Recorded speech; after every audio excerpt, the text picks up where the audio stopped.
त्वमेव विद्वान्नभिभाय मृत्योरात्मानं धीरम् अजरं युवानम् पुण्डरीकं नवद्वारं त्रिभिर्गुणेभिरावृतं तस्मिन् तद्यक्षमात्मन्वत्तद्वै ब्रह्मविदो विदुः। ओम शांति शांति शांति ओम। సత్యార్థ ప్రకాశము అధ్యాత్మ సత్సంగానికి వచ్చేసినటువంటి వారందరికీ నమస్తే, స్వాగతం, సుస్వాగతం.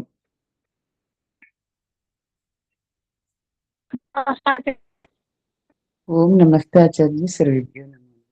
నమస్తే. పెళ్లికి వచ్చిన వారు, శాంతి యజ్ఞానికి వచ్చిన వారు, వంటలకు వెళ్ళిన వారు, పని పాట లేక కాలక్షేపం చేస్తున్నట్టుగా ఉంది ఇవాళటి పూర్వాభ్యాసం. ఒక్కరు కూడా ఆ విషయాన్ని తమ అనుభవంలోకి ఎలా వస్తున్నట్టుగా గుర్తించలేకపోతున్నారు. వ్యాఖ్యానం వస్తుంది, మంచిగా చెప్తున్నారు, ఇది ఎక్కడో చదివింది చెప్తున్నారు, ఎక్కడో విన్నది చెప్తున్నారు, కాలక్షేపం అవుతుంది తప్ప సొంత అనుభవంతో ఆ భగవతత్వాన్ని పట్టుకున్నట్టుగా కొందరైతే చెప్పడానికి ప్రయత్నం చేస్తున్నారు, కానీ చెప్పలేకపోతున్నారు. మిగతా వాళ్ళంతా మొత్తం ఎక్కువ శాతం కాలక్షేపం. గమనించండి, వేదమంత్రంతో మనకు ఒరిగేదేం లేదు. వైదిక విద్వాంసుల వ్యాఖ్యానంతో, పుస్తకాలతో మనకు ఒరిగేది లేదు. సత్యార్థ ప్రకాశంతో, దయానంద సరస్వతితో మనకి ఏమీ ఎక్కువ అనుభవం రాదు. మన అనుభవం మనది. అందుకే దేవుడు మన శ్వాస మనల్ని తీసుకోజేస్తున్నాడు, మన చూపు మన చేత చూపిస్తున్నాడు, మన చేత మననం చేయిస్తున్నాడు, మన చేత చింతనం చేయిస్తున్నాడు, మన చేత మంచి చెడు ఆలోచింపజేస్తున్నాడు, సుఖ దుఃఖాన్ని అనుభవింపజేస్తున్నాడు, చావు పుట్టుకలను మన చేత అనుభవింపజేస్తున్నాడు. నీ జీవితం నీ ఇష్టం. కాబట్టి భగవంతుణ్ణి అనుభవపేతంగా తెలుసుకోవడానికి ప్రయత్నం చేయండి. చేస్తే ఉపయోగం ఉంటుంటుంది, జీవితం సార్థకమైపోతుంటుంది. నమస్తే. ఏమైనా సందేహాలు ఉంటే అడగండి, లేదంటే ముందుకు పోదాం. సత్యార్థ ప్రకాశము సప్తమ సముల్లాసము 163వ పుటలో ఉన్నాము.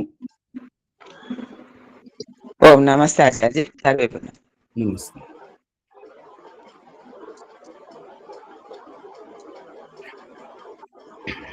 యుక్తితోనూ ఈశ్వర జన్మము సిద్ధింపదు, అనంతాకాశము గర్భమునందు ఇమిడినది. అనంత ఆకాశము, ఇప్పుడు ఆకాశము వలే అని ఆకాశమును ఈశ్వరునితో సమానంగా పోల్చి ఆకాశము వలె సర్వవ్యాపకము అని చెప్పడం ఏదైతే జరుగుతుందో దానికి వ్యాఖ్యానం ఇక్కడ వస్తున్నది. చూడండి, అనంత ఆకాశము గర్భమునందు ఇమిడినది. ఎవరి గర్భమునందు అంటే ఎవరో ఆకాశం కంటే పెద్దగా ఉన్నారు, వారికి గర్భము పెద్దగా ఉంది, ఆ గర్భంలో ఈ ఆకాశం ఇమిడి ఉన్నది. పట్టుకుంటున్నారా లేదా? కెమెరాలు బంద్ చేసుకొని కూర్చుంటున్నారు. మేము కనబడరు, మమ్మల్ని అడగరు అని. ఇమిడి ఉన్నది ఎవరు? ఆకాశం ఇమిడి ఉన్నది అంటే ఈశ్వరుడు ఆకాశం కంటే పెద్దవాడు, గొప్పవాడు అని అభిప్రాయం. నేను దానిని ముష్టితో బంధించి తిని అని ఎవడేని చెప్పినది అది ఎన్నడూను సత్యము కాదు. ఇప్పుడు పౌరాణిక కథల్లో చెప్తుంది ఏంటంటే, భూమి ఎక్కడుంది అంటే అది వరాహ కోరల మీద, పంది కోరల మీద ఉన్నదని చెప్పేసి అని వాళ్ళు చెప్తుంటారు. దయానంద సరస్వతి ఏమని అంటున్నాడు అంటే, మరి పంది ఎక్కడ ఉన్నది? అదే అంటే ఏది వస్తే నోటికి అది చెప్పడం కాదు. మళ్ళీ మనం చెప్పిన దాంట్లో ఇంకొకరు వేలెత్తకుండా ఉండేటువంటి దాన్ని చెప్పాలి సాధ్యమైనంత వరకు. కాలక్షేపం తోటి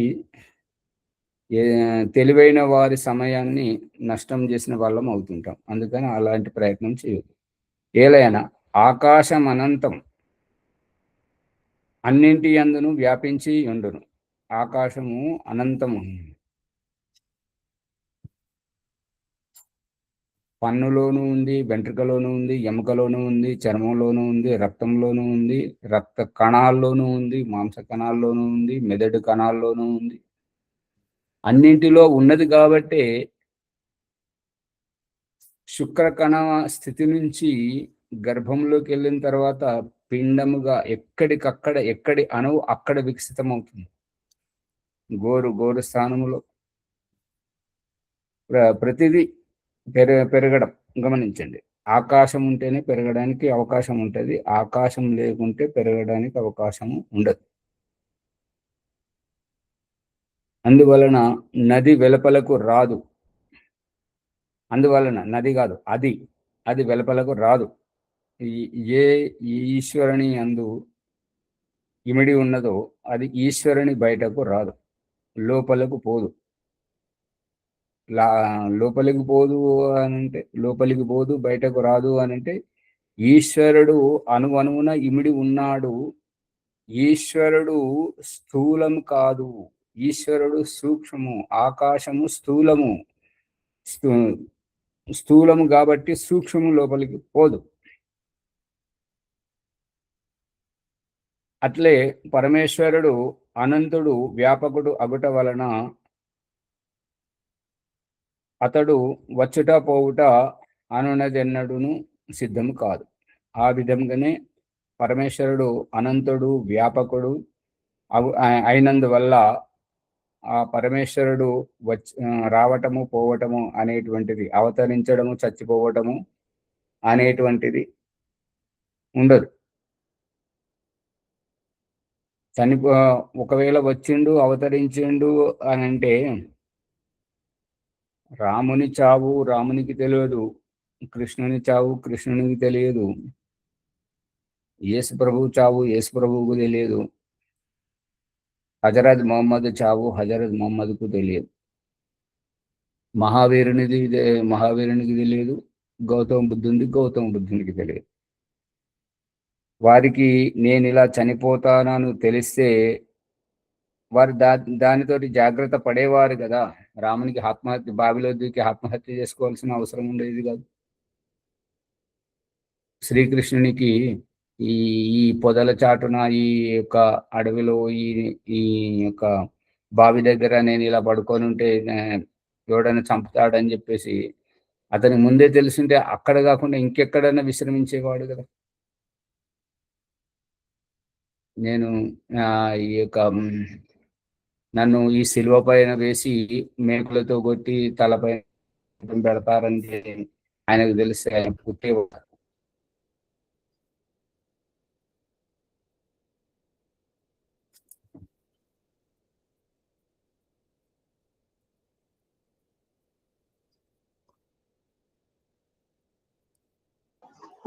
వినబడుతుంది. నెట్ ప్రాబ్లం ఉందేమోనండి. విద్యుత్ ప్రాబ్లం, నెట్ ప్రాబ్లం.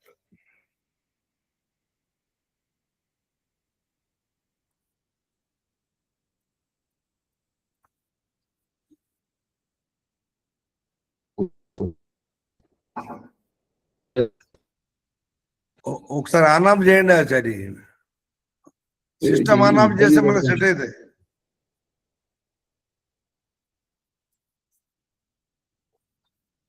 మీ వాయిస్ వినబడతలేదు.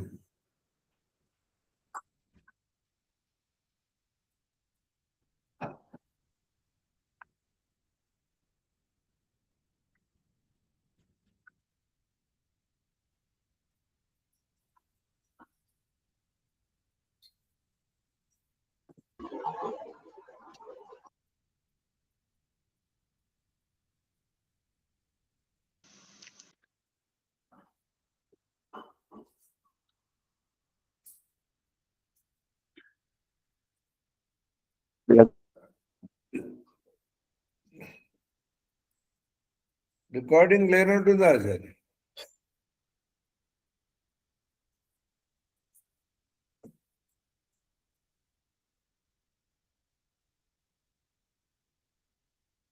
మీ వాయిస్ వినపడడం లేదు.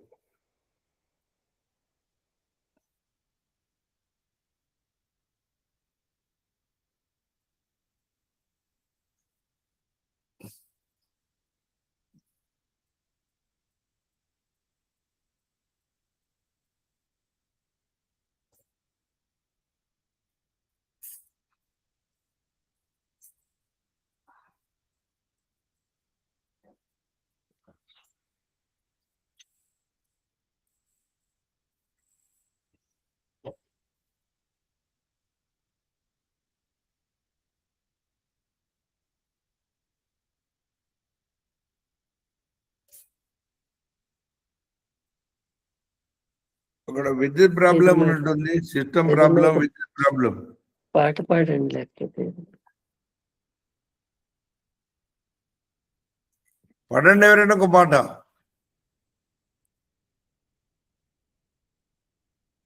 ఓం నమస్తే ఆచార్య.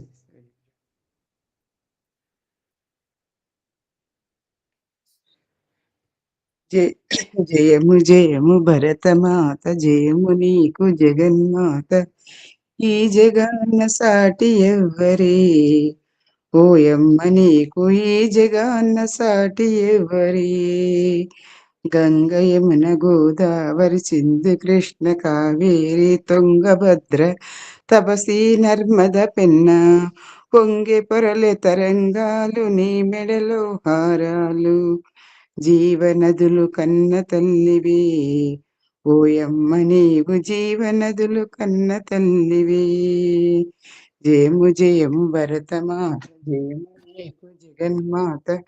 ఈ జగన్న సాటి ఎవ్వరి, ఓయమ్మ నీకు ఈ జగన్న సాటి ఎవ్వరి.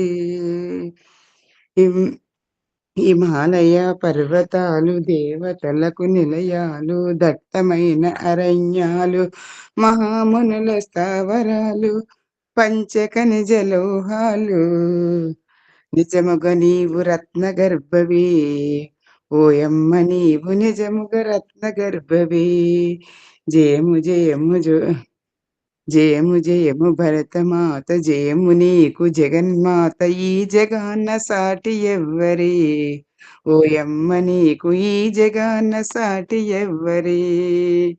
లోకమంత చీకట్లో తల్లడెల్లుతున్నప్పుడు, నాగరికత లేని నరులు పామరులై ఉన్నప్పుడు, వేదాలను వెలికి తెచ్చి జ్ఞాన భిక్ష పెట్టినావే. నీవు నిజముగా జగద్గురువే, ఓయమ్మ నీవు నిజముగా జగద్గురువే. జయము జయము భరతమాత, జయము నీకు జగన్మాత. ఈ జగన్న సాటి ఎవ్వరి, ఓయమ్మ నీకు ఈ జగన్న సాటి ఎవ్వరి. ధన్యవాదాలు అవకాశం ఇచ్చేటువంటి.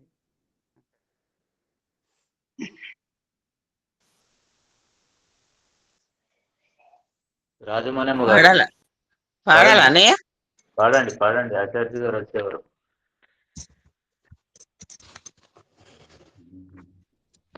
ఓం వినపడుతుందా? వినపడుతుంది ఆచార్య. ఈ యొక్క రాముడు కృష్ణుడు ఎవరైతే అవతార పురుషులు ఉన్నారో వారికి జన్మనిచ్చే వారికి వారి గురించి తెలియదు. వారి జీవితం ఎలా అంతమవుతుంది అనేటువంటిది వారికి స్వయంగా తెలియదు. మరియు వారి తర్వాత వారికి దేవుడు లేడు అంటే, దేవుడు ఉంటే చూస్తున్నాడు, శిక్షిస్తాడు అనే భయం ఉంటుంటది. ఇప్పుడు దేవుడు లేడు అని అన్నప్పుడు ఈ ఇష్టరాజ్యం అంటే అల్లరి మూకలదే ఈ యొక్క ఇష్టారాజ్యం అవుతుంటది. దానితోటి సజ్జనులందరూ ఇబ్బంది పడుతుంటారు, సత్పురుషులందరూ ఇబ్బంది పడుతుంటారు. అందుకని ఇదంతా నితాంత అజ్ఞానంతో కూడుకున్నటువంటిది. అటువంటివి అవతారవాదాన్ని నమ్మకూడదు.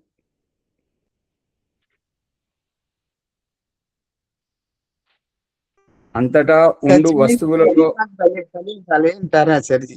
సత్యమైన తల్లి మేకలను బలి ఇవ్వాలి. అంటారు అసలు అవతారాలు. ఈ బలికి దీనికి సంబంధం ఏంటి?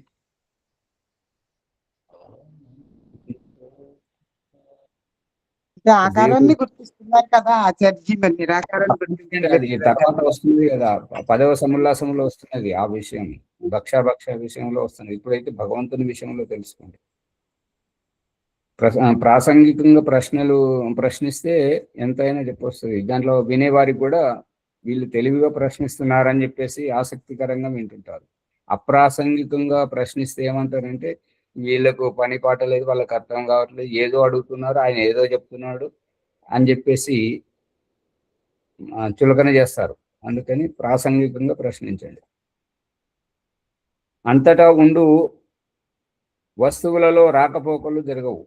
అంతటా ఉండేటువంటి ఎక్కడ ఉన్నాడో అక్కడ ఎట్లాగూ ఉన్నాడని స్వీకరిస్తున్నాము. ఎక్కడైతే లేడని చెప్పేసి రమ్మంటున్నామో, అవతరించి వస్తున్నాడో, మరి ఇక్కడ కూడా ఉన్నట్టయితే ఇక వచ్చేదేముంటుంది, పోయేదేముంటుంది? అక్కడ మోక్షంలోను, ఇక్కడ బంధనంలోను, దుఃఖంలోను అంతటా అతడే నిండి ఉన్నప్పుడు అతడు వచ్చేదేంటి, పోయేదేంటి?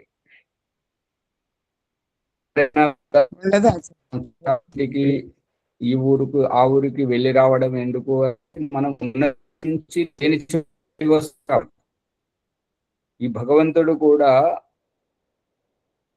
అంతటా నిండి ఉన్నాడు కాబట్టి అతడు పోయేది వచ్చేది అనేటువంటిది ఏమీ ఉండదు.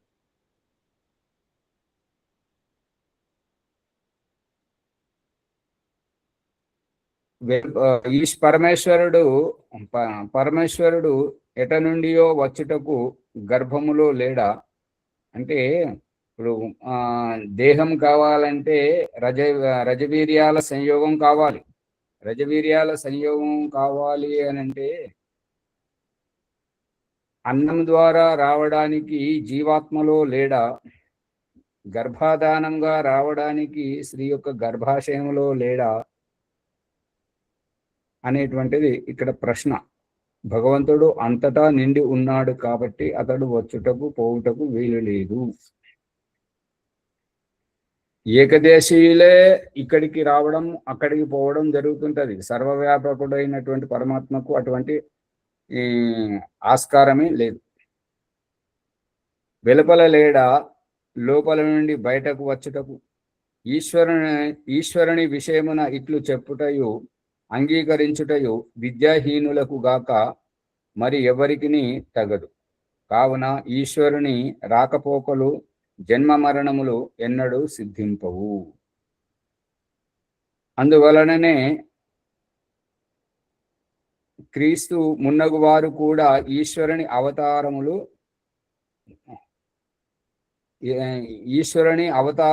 కారు. వారి శరీరాలు ఈశ్వరుని అవతారములు కావు. రాగద్వేషములు, ఆకలి దప్పికలు, భయశోకములు, సుఖదుఖములు, జన్మ మరణములు కలవారగుటచే వారు మనుషులే అగుదురు. ఎందుకు అనంటే మనము తినే నైవేద్యం మీద ఆధారపడి ఉండేటువంటి వాడు. అందుకే ఎంగిలి చేయకుండా ముందుగా పెట్టడం. మరియు భౌతిక పదార్థాల మీద ఆధారపడి ఉండేటువంటి వాడు. పదార్థము నశించేటువంటిది, పదార్థంతో తయారైనటువంటి దేహము కూడా నశించేటువంటిది. దేవుడు నశించేవాడు కాదు. ఈశ్వరునికి నాశనం అనేటువంటిది ఉండదు. అతడు ఎప్పటికీ ఒకే విధంగా ఉంటాడు, పూర్ణ తృప్తుడు. పతంజలి నేర్పిస్తున్నది ఏంటంటే కంటకు ఉపేక్ష పిపాస నివృత్తి. నువ్వు ఆకలి దప్పికలను జయించావంటే నీకు దేహంతో పని లేదు. అని అంటే నువ్వు ఈ యొక్క 84 లక్షల జన్మలలో ఉండాల్సిన పని లేదు. అంటే నువ్వు జీవనముక్త అవస్థకు అర్హుడవు అని చెప్పకనే చెప్పినటువంటి వైనం. అందుకని మరి మనకు ఈ దేహంతో ఉన్నటువంటి వారమే అన్నపానీయాల మీద ఆధారపడి ఉన్నటువంటి వారమే ఈ ఆహారము అన్నపానీయముల సేవనము అని అంటే దేహాన్ని కాపాడుకోవడం.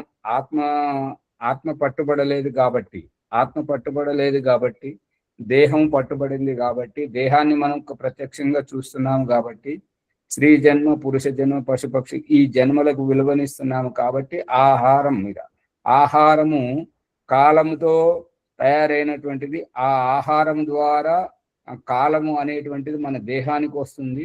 ఆ కాలము చెల్లిన నాడు దేహం కూడా, మనం దేహంలో ఉండాలనుకున్నా మనల్ని ఉండనివ్వకుండా కాలిరిగిపోవడం, చెయ్యిరిగిపోవడం, పళ్ళూడిపోవడం, చొల్లుగారడం, కళ్ళు కనపడక, చెవులు వినపడక, వడవడ వణుకుతూ దేహాన్ని వదిలాల్సి వస్తుంది.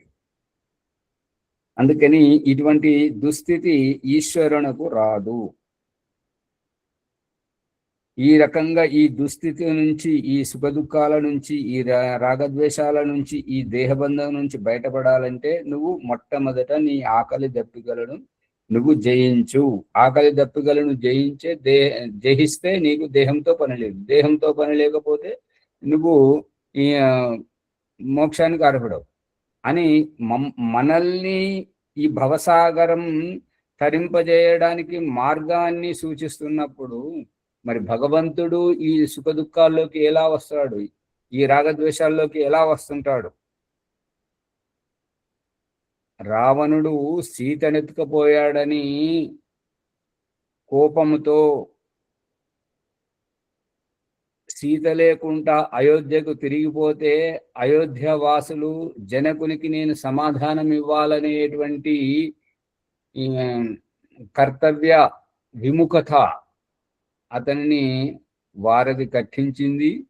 రావణుని జయించి సీతను తీసుకురప్పింపజేసింది.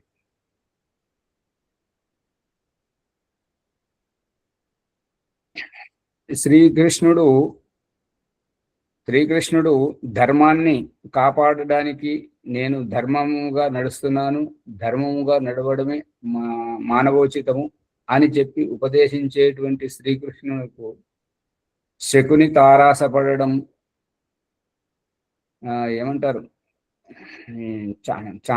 ఏమంటారు వీళ్ళు నలుగురు, దుర్యోధన, దుశ్శాసన, శకుని, కర్ణులను వీళ్ళను చాండాల చౌపిడి అంటారు. దుష్ట చతుష్టయం అని సంస్కృతంలో అంటారు. అందుకని అటువంటి వారు అన్యాయం పక్షాన ఉన్నారు, ప్రజలను పీడింపజేస్తున్నారు. స్వార్థపరుల నుండి, మరియు అతని ఎవరు కంసుడి నుంచి, జరాసంధుడు, ఇటువంటి వాళ్ళ నుంచి శ్రీకృష్ణుడు రాగద్వేషాలతోటి వాళ్ళతో యుద్ధం చేసినటువంటి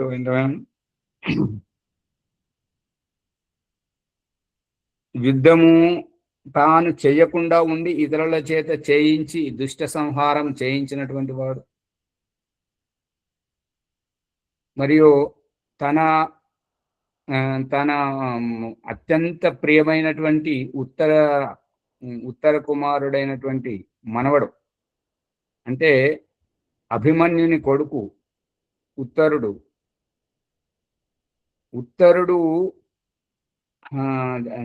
ఉత్తరుని ఒక సంతానం చనిపోతుందనేటువంటి దాంతో అతన్ని చనిపోయినటువంటి ఆ మహాభారత యుద్ధం అయిపోయిన తర్వాత అశ్వత్థామ వీరి వంశాన్ని ఉంచకూడదని చెప్పేసి ఆ గర్భిణీ స్త్రీ అయినటువంటి ఆ గర్భం మీద ఇది ఏమంటారంటే బ్రహ్మాస్త్రం ప్రయోగించినప్పుడు చనిపోయినటువంటి పిండమే బయటకు వస్తే, అయ్యో నా సుభద్ర తట్టుకోలేదు, సుభద్ర చెల్లెలు కాబట్టి తట్టుకోలేదు, ఆమె దుఃఖం నుంచి ఆమెను తరింపజేయాలంటే రాగం, ఇక్కడ శ్రీకృష్ణుడు రాగద్వేషాలతో ద్వేషంతో ఆ దుష్ట సంహారం చేయించాడు. ఇక్కడ రాగంతో చచ్చినటువంటి పిండాన్ని బ్రతికించాడు.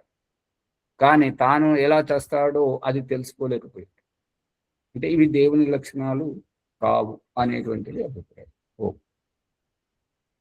ఈశ్వరుడు పాపములను క్షమింపడు. ఇక్కడ కర్మ ఏంటి, కర్త ఏంటి, కర్మ ఏంటి, క్రియ ఏంటి? ఈశ్వరుడు కర్త, పాపములు కర్మ, క్షమించడం క్రియ అన్నప్పుడు ఈ పాపము అనేటువంటిది ద్వితీయ విభక్తిలో ఉండాలి, కర్మను సూచించాలి. పాపములు అని కర్తను సూచించడం జరుగుతుంది. దీన్ని లకారం కాదు, లాకు కొమ్ము ఉండకూడదు, లా తర్వాత నువ్వు ఉండాలి. పాపములను క్షమించడు అని. ప్రశ్న: ఈశ్వరుడు తన భక్తుల పాపములను క్షమించునా లేదా? పరలోకమందున్న నా తండ్రి, ఈ పాపుల పాపాలను క్షమించు అని వాళ్ళ ప్రార్థనా మందిరం, చర్చిలోకి వెళ్ళినటువంటి వారి గురించి వాళ్ళు అలా ప్రార్థిస్తుంటారు. అంటే క్షమిస్తాడా?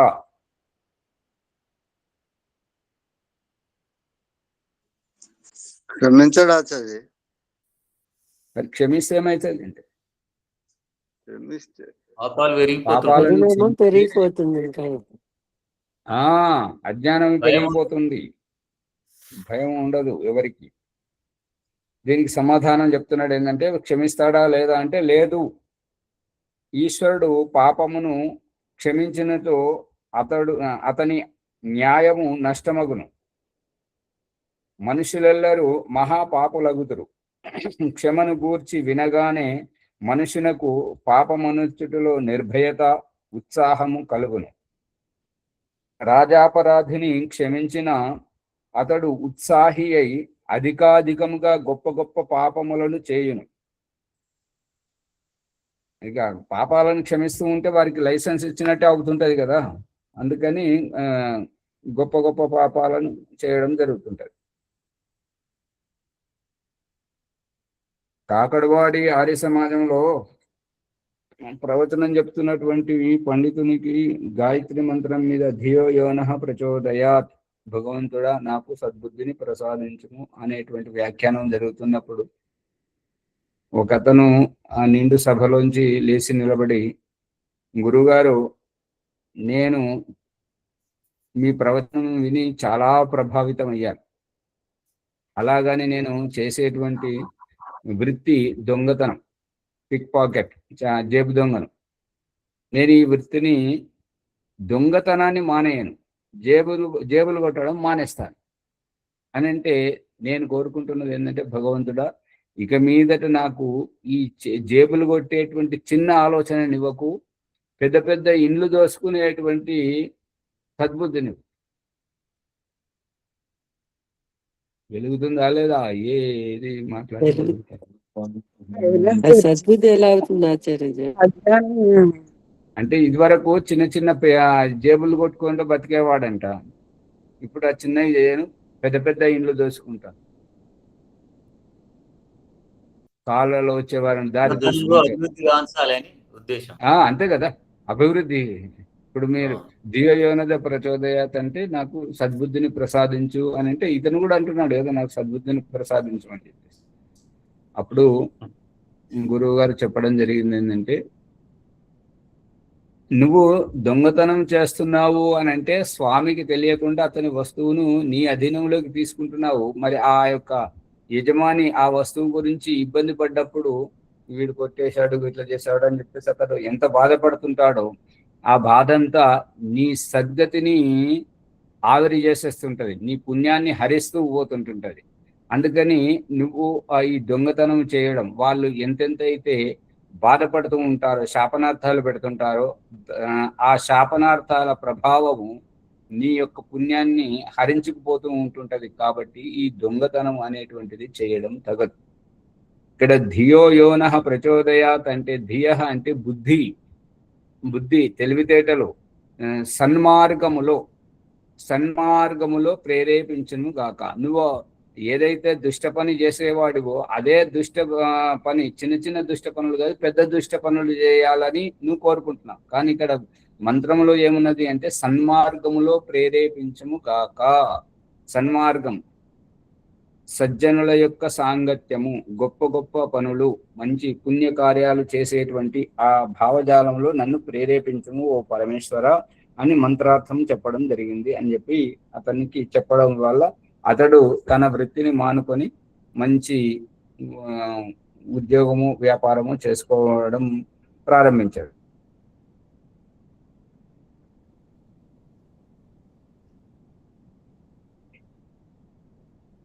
రాజాపరాధిని క్షమించిన అతడు ఉత్సాహి అయి అధికాధికముగా గొప్ప గొప్ప పాపములను చేయును.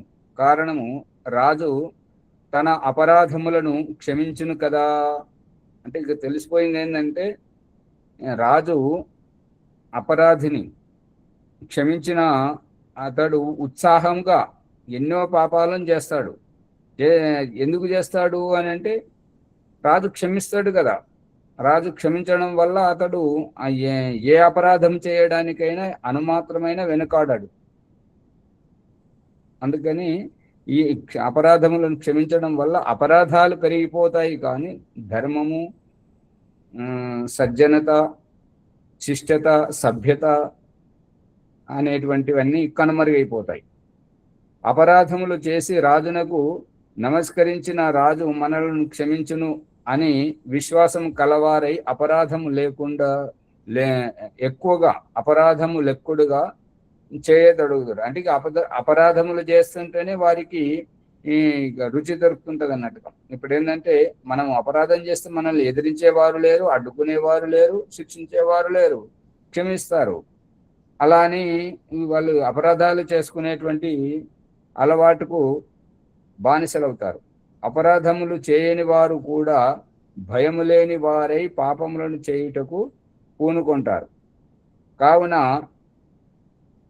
ఎల్ల కర్మములకు తగినట్లు ఫలము ఒసంగుటయే ఈశ్వరుని యొక్క కార్యము, క్షమించుట కాదు. ఏ కార్యానికైనా సరే మంచికి మంచి, చెడుకు చెడు తగినటువంటి పరిణామాన్ని ఇవ్వడమే భగవంతుడి యొక్క కార్యం. జీవ స్వాతంత్ర్యం. జీవుడు అని ఎప్పుడు అనబడతాడు? జీవుడు అంటే ఎవరు? జీవుడు ఎక్కడికి వెళ్ళి వచ్చిండు? జీవము పోసుకున్నప్పుడు స్వర్గములో ఉండి కోరికలు కలిగి ఈ యొక్క భగవంతునితో ప్రాధేయపడి నాకు పునర్జన్మను ఇప్పించుము, నన్ను తల్లి, తండ్రి, అన్నాదమ్ములు, అక్క చెల్లెళ్ళు వారి మధ్యలో ఉండి వారితో పాటు కలిసి సుఖదుఖాలను అనుభవించేటువంటి జీవితం నాకు కావాలి అని అన్నప్పుడు తథాస్తు, నీ అభిష్టమే నెరవేరునుగాక అని భగవంతుడు అతని కర్మఫలానుసారంగా జీవం ఎప్పుడైతే పోస్తుంటాడో, ప్రాణము ఎప్పుడైతే ధారణ గావింపజేస్తుంటాడో, అంతకుముందు ఆత్మతత్వముగా ఉన్నటువంటి ఈ ఆత్మ జీవం పోసుకోగానే జీవాత్మ అనబడుతుంటది, ప్రాణధారణ చేయగానే ప్రాణి అనబడుతుంటది. ఒక్కటి ప్రాణి అనబడుతుంటది, అనేకము ప్రాణులు అనబడతాయి జీవం పోసుకున్న తర్వాత జీవాత్మ. జీవుడు స్వతంత్రుడా పరతంత్రుడా? ప్రశ్న. తన కర్తవ్య కర్మములందు స్వతంత్రుడు, ఈశ్వర వ్యవస్థ యందు పరతంత్రుడై ఉన్నాడు. ఇప్పుడు పరిస్థితి ఏంటంటే పాణిని మహర్షి చెప్తున్నాడు ఏంటంటే స్వతంత్ర కర్త. కర్త అనేటువంటి భావజాలం, కర్త అంటే ఏదైనా చేసేవారిని కర్త అంటారు. ఆ చేయడంలో స్వతంత్రుడు. మళ్ళీ పాణిని మహర్షి చెప్తుంటాడు ఏంటంటే కర్మని ద్వితీయ. కర్మని ఆ చేసినటువంటి కర్మ పరిణామాన్ని పొందేటువంటి విషయంలో ద్వితీయ, అతడు బాధ్యుడవుతాడు అనేటువంటిది చెప్పడం జరిగింది. అంటే కర్మ ఫలితాన్ని అనుభవించడం. స్వతంత్ర కర్త అనున్నది పాణినీయ సూత్రము, స్వతంత్రుడైన వాడే కర్త అని దీని అభిప్రాయం. ప్రశ్న. స్వతంత్రుడని ఎవరినందరు? ఉత్తరం. శరీరము, ప్రాణములు, ఇంద్రియములు, అంతఃకరణము ఎవని అధీనమున ఉండునో వాడు స్వతంత్రుడు. అంటే శరీరము, ప్రాణములు, ఇంద్రియములు, అంతఃకరణం ఎవరి అధీనంలో ఉంటుంటాయో వారు స్వతంత్రుడు అనబడతాడు.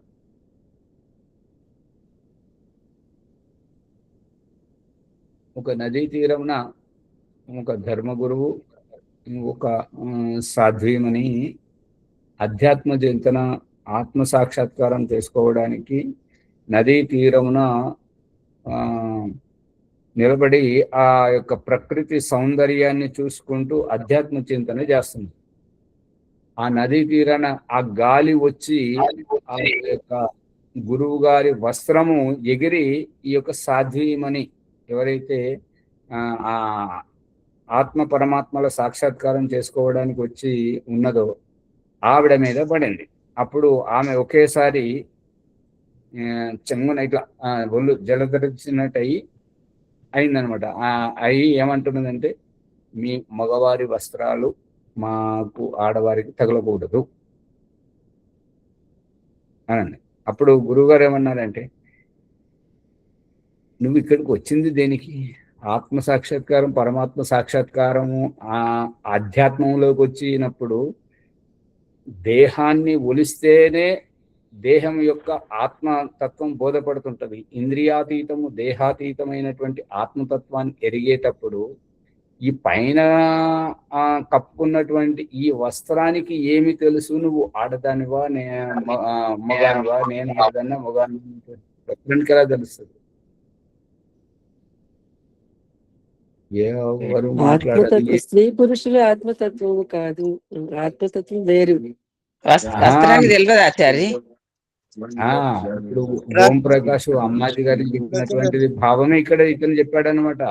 అతను ఏమన్నాడంటే, అమ్మాజీ గారు మురుగునీటి కాలువ దాటుతుంటే ముక్కు మూసుకుంటుంటే, అమ్మ ఏం చేస్తున్నారంటే, వాసన వస్తుందని ముక్కు మూసుకుంటున్నా అంటే, ఇంకా మీరు వాసన చూసే దగ్గర ఉన్నారా? సాక్షిభూతంగా ఉండాలి.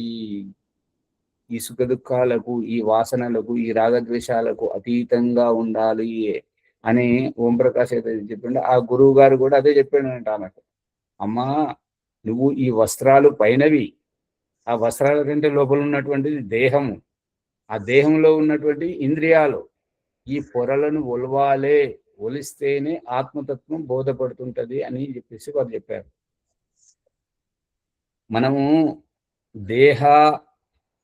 దేహాతీతంగా ఉండాలి. ధ్యానంలో గురువు చెప్తుంటాడు ఏంటంటే, ధ్యానము ఎవరిది సిద్ధిస్తుంటది అని అంటే, దేహంలో నుండి బయటకు వచ్చి ధ్యాన స్థితిలో కూర్చున్నటువంటి తన దేహమును చూసుకున్న వారిది ధ్యానం సఫలమవుతుంటది, సిద్ధిస్తుంటది. వెలిగిందా? ఎవరు మాట్లాడారు?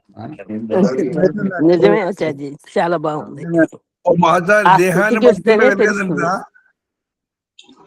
ఏమంటారు? దేహాన్ని పట్టుకుంటే దుర్గంధుడా దేవుడు? ఇప్పుడు భగవంతుడు చూపిస్తున్న దృశ్యం ఏంటంటే, నువ్వు దేహము వాడివి కాదు అనే విషయాన్ని నువ్వు తెలుసుకోవాలంటే నువ్వు ఉండడానికి ఒక గూడు కట్టుకో. ఆ గూడు పేరే ఇల్లు. ఆ ఇంటిలోకి వస్తూ పోతూ ఉండు.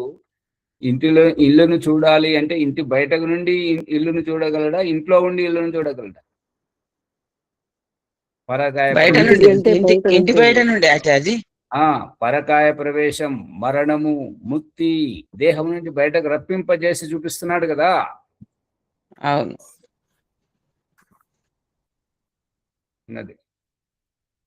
అందుకని విషయాన్ని పట్టుకోవడానికి ప్రయత్నం చేయండి.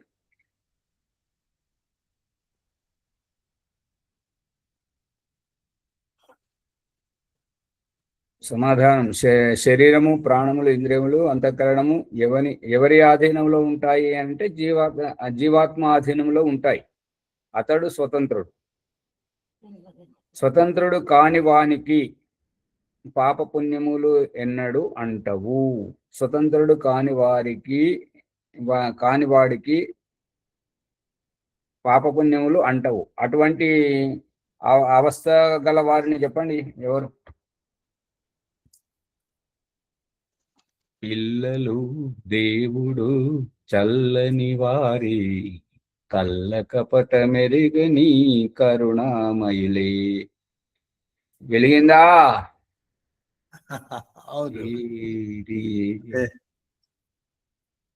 ఎలాంటి కలుషం లేనటువంటి ఉదయం, అది ఆ అవస్థ.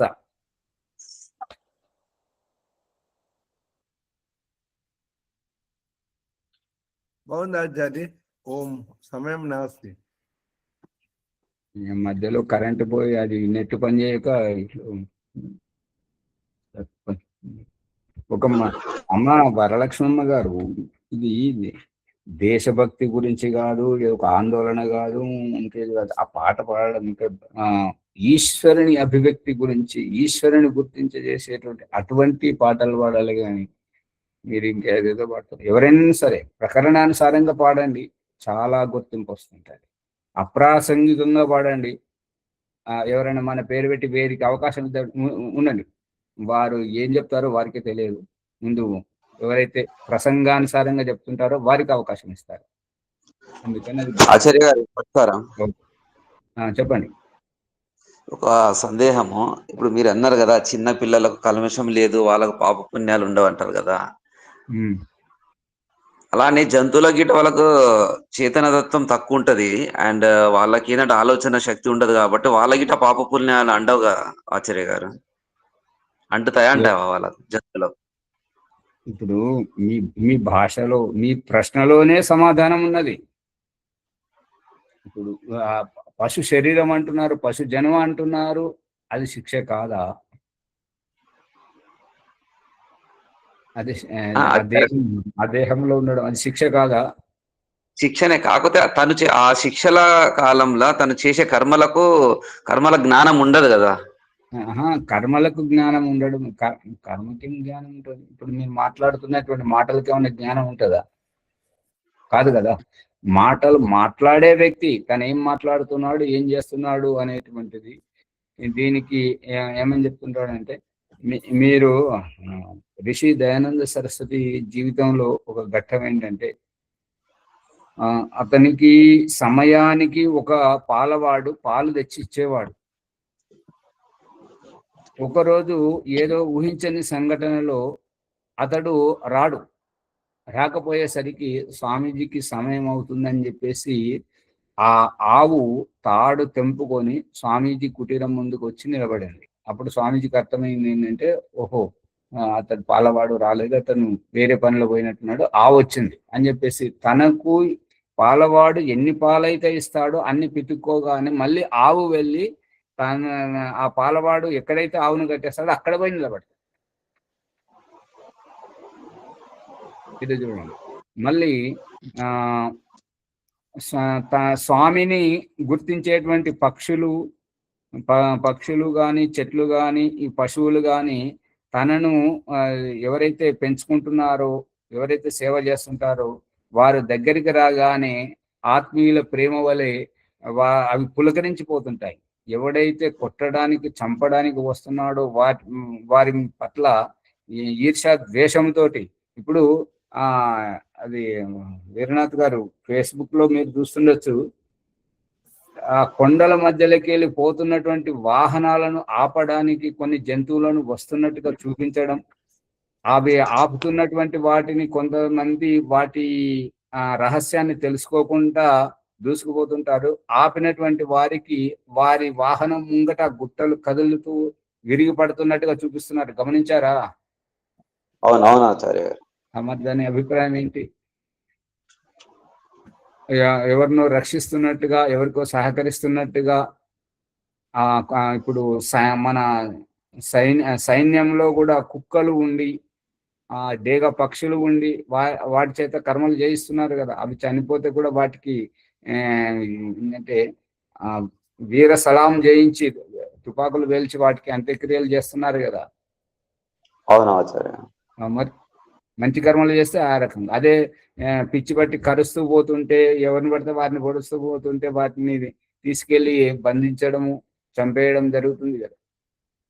అవునవును ఆచార్య. మరి వీటికైనా ఈ యొక్క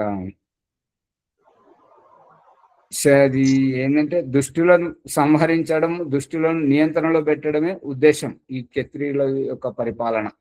పోలీస్ స్టేషన్లు, న్యాయ వ్యవస్థ, దీనంతా అదే ఉన్నది కదా. చికిత్సాలయం, అన్ని ప్రాణులకు ఉంటది అన్నట్టు కర్మ. అంటే ఎవరికైనా ఉంటుంటది. అవి భోగయోనులు కాబట్టి అవి చేసేటువంటిది భోగించడమే కాబట్టి ఏది చేసినా అనుభవిస్తుంటాడు. ఇప్పుడు ఒక కథ చెప్తుంటారు కదా, ఆకలి వేస్తుందని చెప్పేసి మనసు అటు ఇటు పరిగెడుతుంటే చెట్టు మీద పండు కనబడ్డది, కాళ్ళు నడిచాయి, ఆ, చేతులు తెంపాయి, నోరు తిన్నది, కడుపు మింగింది, కానీ వాడు వచ్చి బాధేది మాత్రం ఈ బాధుతుంటాడు. ఈపు వాదించాడు, కళ్ళు ఏడుస్తుంటాయి. నీ ఏడుస్తున్నాయి. అంతే కదా.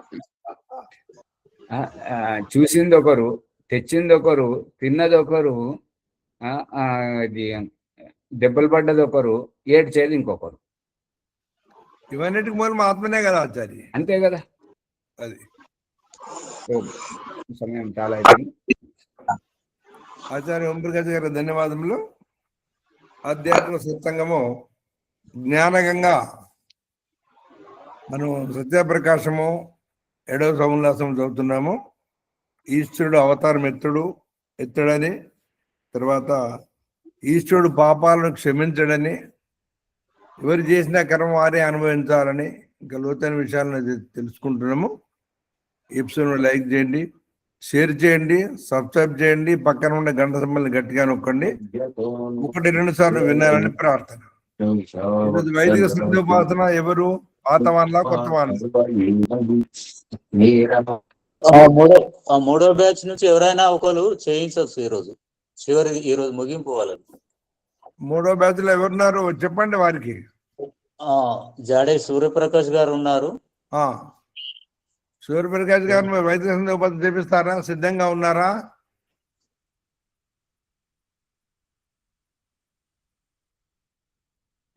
లక్ష్మణ్ గారు ఉన్నారు. లక్ష్మణ్ జీ మరి ఉన్నాడు కదా, మరి ఇప్పుడు వారు ఆన్లైన్ లో కనబడతలేడు కదా.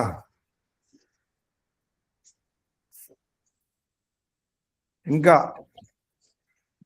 వారు వెళ్ళిపోయారు, ఇంకొకరికి ఇవ్వండి. శ్రీనివాస్ గారు ఉన్నారు, లేరా? లేరు. సరే, మరి మన వేరే వాళ్ళు తీసుకోవచ్చు ఎవరైనా. వీరనాథ్ గారిని చేయమనండి. కృష్ణమూర్తి ఉన్నాడు, వీరనాథ్ గారు ఉన్నారు. వీరనాథ్ గారు చేయండి మీరు వైదిక సంధ్యోపాసన. నాకంత ప్రాక్టీస్ లేదు ఆచార్య గారు. ఓకే. సూర్యప్రకాష్ గారు ప్రయత్నం చేయండి, మీరు ఉన్నారు కదా, ఓల్డ్ అండ్ సీనియర్. సరే, కొత్త వాళ్ళకి ఇవ్వండి. మొదటి బ్యాచ్ చెప్పండి. లేరు కదా, ముందుకు వస్తలేరు.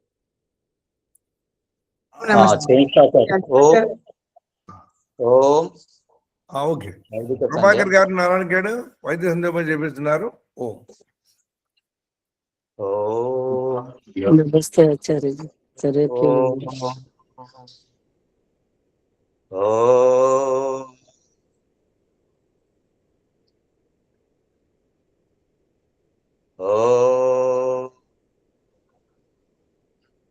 ఓం అమృతోపస్తరణమసి స్వాహ. ఓం అమృతాపిధానమసి స్వాహ. ఓం సత్యం యశః శ్రీర్మై శ్రీః శ్రేతాం స్వాహ. ఓం శన్నో దేవీరభీష్టయ ఆపో భవంతు పీతయే శంయోరభిస్రవంతు నః. ఇంద్రియ స్పర్శ మంత్ర. ఓం వాక్ వాక్. ఓం ప్రాణః ప్రాణః. ఓం చక్షుః చక్షుః. ఓం శ్రోత్రం శ్రోత్రం. ఓం నాభిః. ఓం హృదయం. ఓం కంఠః. ఓం శిరః. ఓం బాహుభ్యామిషో బలం. ఓం కరతలా కరపృష్ఠే. ఓం భూ పునాతు శిరసి. ఓం భువః పునాతు నేత్రయోః. ఓం సః పునాతు కంఠే. ఓం మః పునాతు హృదయే. ఓం జనః పునాతు నాభ్యాం. ఓం తపః పునాతు పాదయోః. ఓం సత్యం పునాతు పునః శిరసి. ఓం ఖం బ్రహ్మ పునాతు సర్వత్ర. ప్రాణాయామం. ఓం భూః. ఓం భువః. ఓం సః. ఓం మః. ఓం జనః. ఓం తపః. ఓం సత్యం. అగమర్శన మంత్ర. ఓం ఋతం చ సత్యం చ విద్యా తపసోऽధ్యజాయతాం. తతో రాత్ర్యజాయత తతో సముద్రోదర్ణవా. సముద్రాదర్ణవాదది సంవత్సరో అజాయత. అహోరాత్రాణి విదధాద్విశ్వస్య మిషతో వశీ. సూర్యాచంద్రమసౌ దాతా యథా పూర్వమకల్పయేత్. దివం చ పృథివీం చాంతరిక్షమతో స్వః. తథా ఆచమన మంత్రాన్ని. ఓం శన్నో దేవీరభీష్టయ ఆపో భవంతు పీతయే శంయోరభిస్రవంతు నః. తథా మనసా పరిక్రమ మంత్ర. ఓం ప్రాచీదిగగ్నిరధిపతిరసితో రక్షితాదిత్యాయశవః. తేభ్యో నమో అధిపతిభ్యో నమో రక్షితృభ్యో నమో ఈశుభ్యో నమయేభ్యో అస్తు. యోస్మాన్ ద్వేష్టియం వయం దిస్మస్తం వోజంబే దద్మః. దక్షిణాదీంద్రోధిపతి స్థిరచ్చిరాజైరక్షితా పితరైషవః. తేభ్యో నమో అధిపతిభ్యో నమో రక్షితృభ్యో నమో ఈశుభ్యో నమయేభ్యో అస్తు. యోస్మాన్ ద్వేష్టియం వయం దిస్మస్తం వోజంబే దద్మః. ప్రతీచేదిగ్వరుణోధిపతిః పృదాకో రక్షితాన్నమిషవః. తేభ్యో నమో అధిపతిభ్యో నమో రక్షితృభ్యో నమో ఈశుభ్యో నమయేభ్యో అస్తు. యోస్మాన్ ద్వేష్టియం వయం దిస్మస్తం వోజంబే దద్మః. ఉదీచేదిక్ సోమోధిపతిః స్వజో రక్షితా శనిరిషవః. తేభ్యో నమో అధిపతిభ్యో నమో రక్షితృభ్యో నమో ఈశుభ్యో నమయేభ్యో అస్తు. యోస్మాన్ ద్వేష్టియం వయం దిస్మస్తం వోజంబే దద్మః. ధ్రువాదిగ్విష్ణురధిపతిః కల్మాషగ్రీవో రక్షితా వీరుదైషవః. తేభ్యో నమో అధిపతిభ్యో నమో రక్షితృభ్యో నమో ఈశుభ్యో నమయేభ్యో అస్తు. యోస్మాన్ ద్వేష్టియం వయం దిస్మస్తం వోజంబే దద్మః. ఊర్ధ్వాదిగ్బృహస్పతిరధిపతిః శ్విత్రో రక్షితా వర్షమిషవః. తేభ్యో నమో అధిపతిభ్యో నమో రక్షితృభ్యో నమో ఈశుభ్యో నమయేభ్యో అస్తు. యోస్మాన్ ద్వేష్టియం వయం దిస్మస్తం వోజంబే దద్మః. ఉపస్థాన ప్రకరణం. ఓం జాతవేదసే సునవామ సోమమరాతీయతో నిదహాతి వేదః. సనః పర్షదతి దుర్గాని విశ్వానావేవ సింధుం దురితాత్యగ్నిః. చిత్రం దేవానాముదగాదనీకం చక్షుర్మిత్రస్య వరుణస్యాగ్నేః. ఆప్రాధ్యావా పృథివీ అంతరిక్షం సూర్య ఆత్మా జగతస్తస్తు. ఉదత్యం జాతవేదసం దేవం వహంతి కేతవః. త్రిషే విశ్వాయ సూర్యం ఉద్వయం తమసస్పరిష్వః. పశ్యంత ఉత్తరం దేవం దేవత్రా సూర్యమగన్మ జ్యోతిరుత్తమం. అత ప్రాయశ్చిత మంత్ర. ఓం తచ్చక్షుర్దేవహితం పురస్తాచ్చుక్రముచ్చరత్. పశ్యేమా శరదశతం జీవేమా శరదశతం శృణయామా శరదశతం ప్రభ్రవామా శరదశతం అధీనాస్యామా శరదశతం భూయచ్చ శరదశతాత్. తథా ఆచమన మంత్ర. ఓం శన్నో దేవీరభీష్టయ ఆపో భవంతు పీతయే శంయోరభిస్రవంతు నః. గాయత్రి మహామంత్ర. ఓం భూర్భువః స్వః తత్సవితుర్వరేణ్యం భర్గో దేవస్య ధీమహి ధియో యో నః ప్రచోదయాత్. సమర్పణం. హే ఈశ్వర దయానిధి, నీ కృప వలన నేను చేస్తున్న జప ఉపాసనాది కర్మల మూలంన చతుర్విధ పురుషార్థములైన ధర్మార్థ కామ మోక్షములు ఇప్పుడే సిద్ధించున్నట్లు అనుగ్రహింపుము స్వామి. నమస్కార మంత్ర. ఓం నమః శంభవాయ చ మయోభవాయ చ నమః శంకరాయ చ మయస్కరాయ చ నమః శివాయ చ శివతరాయ చ. ఓం శన్నో దేవీరభీష్టయా ఆపో భవంతు పీతయే శంయోరభిస్రవంతు నః. ఇది వైదిక సంధ్య బ్రహ్మ సాక్షాత్కారం. ఓం సర్వేభ్యో నమస్తే. ఆచార్యజీ నమస్తే. శాంతి పట్టుకరు ఆచార్య. ఆచార్య గారు, శాంతిరంతరిక్షం శాంతి, పృథివీ శాంతి, ఆపా శాంతి, ఓషధే శాంతి, వనస్పతే శాంతిర్విశ్వే దేవా శాంతి, బ్రహ్మ శాంతి, సర్వం శాంతి. శాంతిరేవ శాంతి సామా శాంతిరేది. ఓం శాంతి శాంతి శాంతి. శ్రీభ్యో నమః. నమస్తే ఆచార్య. అందరికీ నమస్కారం. అందరూ కూడా వారి వారి బ్యాచ్ ప్రకారంగా సిద్ధంగా ఉండాలి. సిద్ధంగా ఉంటే మీకు విశేషమైనటువంటి పుణ్యము లభిస్తుంది. మీ వాక్కును ప్రపంచమంతా వింటున్నారు. మీరు మీ లోపల శ్రద్ధ అనేది పెరుగుతుంది, పరమాత్ముని ఉపాసన పెరుగుతుంది.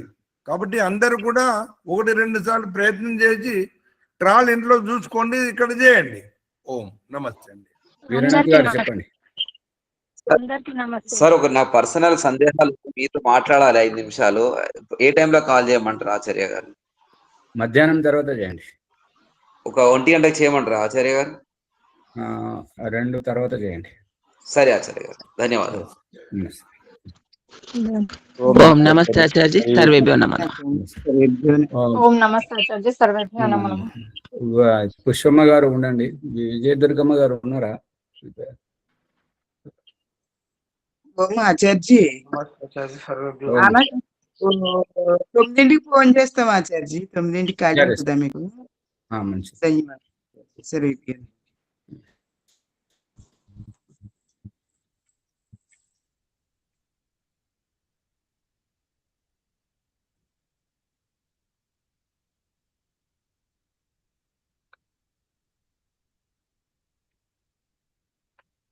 పుష్పమ్మ గారు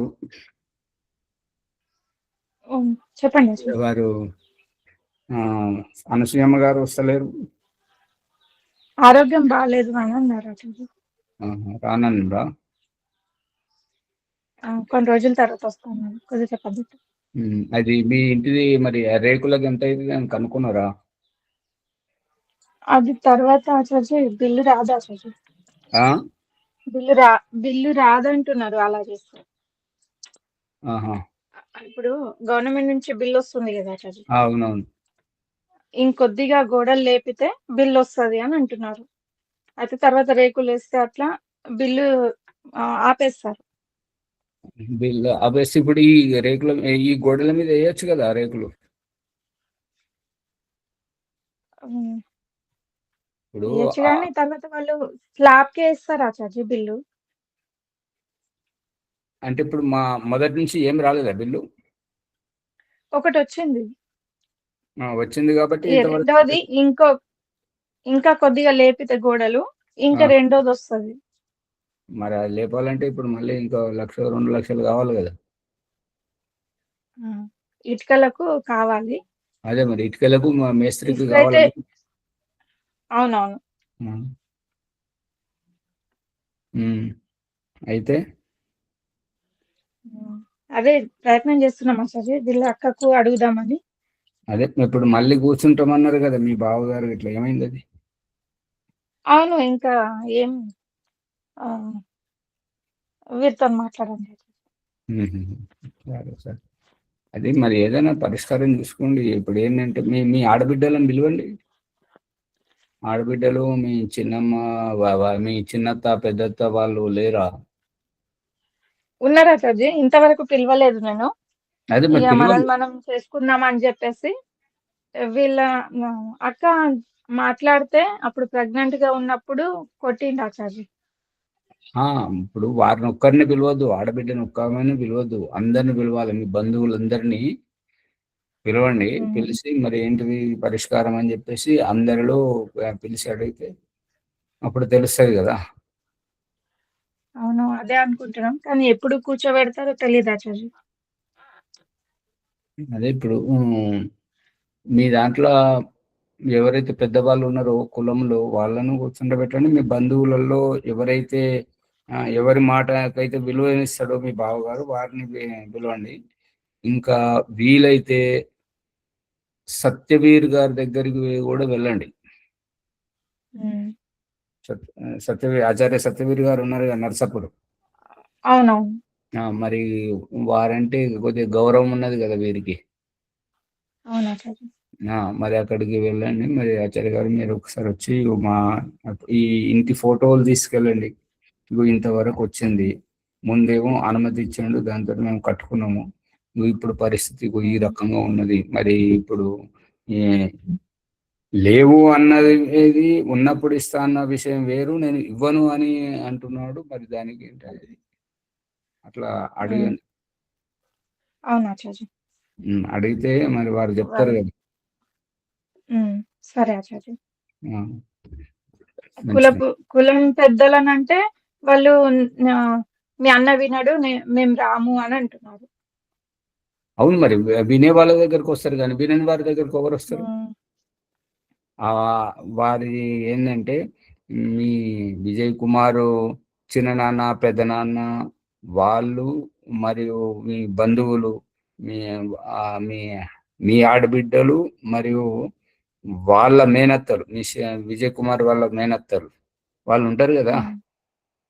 అవును. మరి వాళ్ళ మేనత్తలంటే వీళ్ళు అనసూయ వదిన వాళ్ళేం మాట్లాడతారు ఆచార్య? అంటే వాళ్ళే మాట్లాడతారా? అంటే మీరంతా ఒకటే అన్నట్టు అయితే. అవును ఆచార్య. మరి మేనత్త కోడలే ఆహాహా. సరే. అనసూయమ్మ గారు. మరి వారిని పిలవండి. పిలిస్తే పరిష్కారం. ఇప్పుడు ఏంటంటే ముదిరేది ఎందుకు అంటే విరగడానికి, పెరిగేది ఎందుకంటే పెరగడానికే. అందుకని నిన్ననే కూర్చొని మాట్లాడినాం ఆచార్య. షాప్ పెట్టించిన అతను కూడా మేము ఉన్నాము, ఇంకా 2-3 పిలుస్తాను మాట్లాడు అని అన్నారు. అవును, మీరు ముందుకు రావాలి. మీరు ముందుకు రాకపోతే వేరే అవునా వాళ్ళు సార్? ఎవరేం చేయలేరు. మీరు మీరిద్దరు ఈయన ముందుకు గట్టిగా మాట్లాడాలి. అదే మరి నేను మీరిద్దరు మాట్లాడతాను ఆచార్య, ఈయన మాట్లాడాలి గట్టిగా. లేకపోతే ఆడ పని ఏం లేకపోతే 1 వారం రోజులు ఇక్కడ పంపి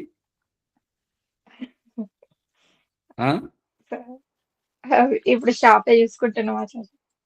అదే షాప్ చూసుకుంటున్నారు కానీ మరి అక్కడ ఉంటే మరి మాట్లాడలేకపోతున్నాడు. కొద్దిగా బాధ్యత అనేది తెలియాలి కదా.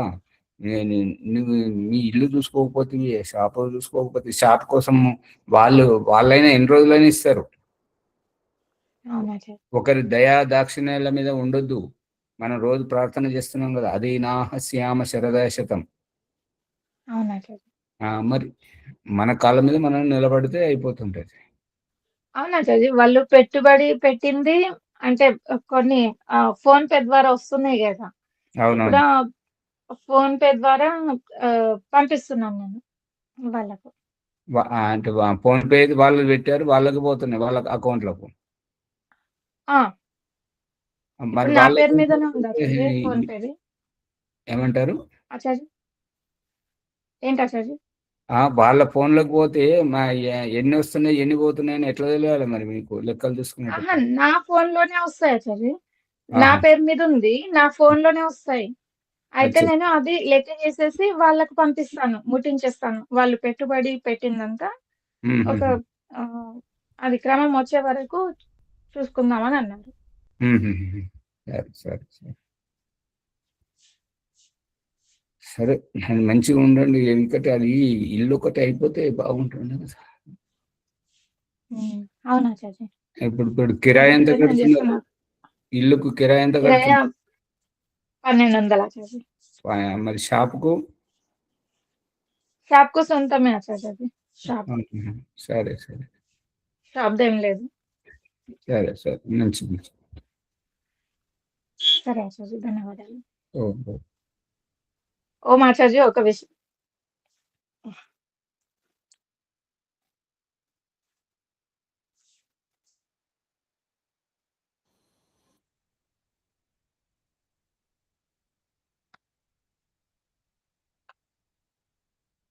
ఓం ఆచార్య.